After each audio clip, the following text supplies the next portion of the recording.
Nilifanya ukaguzi Wizara ya Maliasili na Utalii, ukaguzi maalum. Nilibaini kuwa shilingi bilioni 6.875 zililipwa kutoka kwenye mfuko wa tozo ya maendeleo ya utalii bila idhini ya afisa masuhuri, kinyume na kanuni ya fedha. Pamoja na haya, nilibaini matumizi ya jumla ya shilingi bilioni 16,363,000 yalifanyika bila kuwa na hati za malipo. Pia yalibainika matumizi mengine ya jumla ya shilingi bilioni 11,157,000 ambayo hayakuwa bilioni 11,157,000 ambayo hayakuwa na nyaraka toshelezi.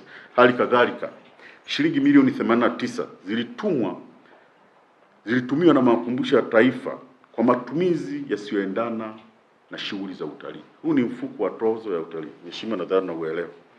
Pia ukaguzi wangu ulibaini kuwa kiasi cha shilingi milioni 500 kililipwa na Shirika la Hifadhi la Taifa moja kwa moja kwa Bodi ya Utalii ya Taifa bila kupitia kwenye akaunti ya tozo ya maendeleo ya utalii. Hii ni kinyume na kanuni ya 9 kanuni ndogo ya kwanza na 2 ya kanuni za tozo ya maendeleo ya utalii za mwaka 2013.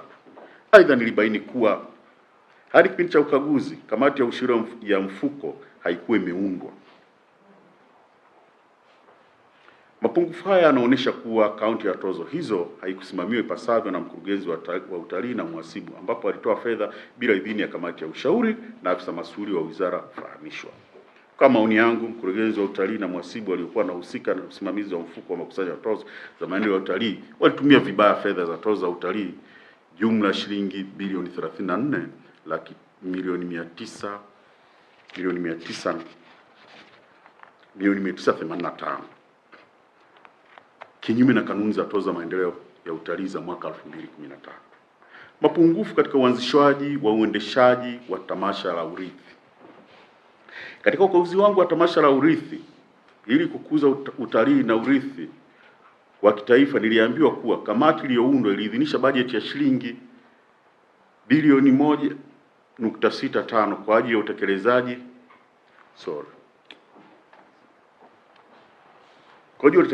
Hata hivyo, bajeti hiyo haikuwa bilioni 1.6, bilioni 1,600,000 kwa ajili ya utekelezaji wa hafla hiyo. Hata hivyo, bajeti hiyo haikuwasilishwa kwangu kwa ajili ya ukaguzi. Kupitia ukaguzi wangu, nilibaini kuwa hakukuwa na mpango wa utekelezaji wa tamasha la utalii. Kutokana na kukosekana kwa mpango wa utekelezaji ulioidhinishwa, nilibaini kuwa Wizara ya Maliasili na Utalii iliomba wakala zake 4, TANAPA, TFS, NCCI kwa maana Ngorongoro na TAWA kuchangia jumla ya shilingi bilioni 1, ambapo kila moja ilitakiwa kuchangia milioni 250 ambazo hazikuwa kwenye bajeti zao ili kuwezesha kufanyika kwa tamasha hilo. Ili kuongeza bajeti hiyo, Wizara ya Maliasili na Utalii ilichangia shilingi milioni 299 na mfuko wa tozo wa maendeleo ya utalii ulichangia shilingi milioni 270. Jumla ya shilingi bilioni 1.57 zilipatikana ili kufanikisha utekelezaji wa tamasha hilo, ambapo fedha zote hizi hazikuwa kwenye bajeti ya wizara wala taasisi husika. Wakati wa utekelezaji, nilibaini kuwa kituo cha television cha Clouds na Shirika la Utangazaji la Taifa TBC walilipwa jumla ya shilingi milioni 629.7 na shilingi milioni 201.4 mtawalia. Kwa maana Clouds walilipwa milioni 629.70 na Shirika la Utangazaji walilipwa milioni 201.46 kwa ajili ya kuonesha matangazo ya tamasha la urithi. Hata hivyo, hakukuwa na risiti za kielektroniki zilizotolewa kuthibitisha kupokelewa kwa malipo hayo na hao waliolipwa. Aidha, kodi ya zuio ya shilingi milioni 31 na shilingi milioni 10 kutoka kituo cha television cha Clouds na Shirika la Utangazaji wa Taifa mtawalia haikukatwa katika malipo yaliyofanyika. Wizara kutimiza wajibu wake wa kukata hizo kodi ya zuio. Vile vile sikupewa ushahidi unaonyesha kuwa manunuzi ya huduma za matangazo kutoka Shirika la Utangazaji wa Taifa na kituo cha television yalipatikana kwa njia ya ushindani ulio sawa. Pia nilibaini kuwa jumla shilingi milioni 487.26 zilipelekwa kwenye taasisi 7 kwa ajili ya utekelezaji wa tamasha la urithi. Hata hivyo, hakukuwa na nyaraka zilizowasilishwa kwa ajili ya ukaguzi kuthibitisha matumizi hayo. Kadhalika, nilibaini matumizi ya shilingi milioni 585.52 yaliyolipwa na mhasibu wa mfuko wa tozo wa maendeleo ya utalii bila kuwa na nyaraka toshelezi. Hivyo nilishindwa kuthibitisha uhalali na usahihi wa malipo hayo.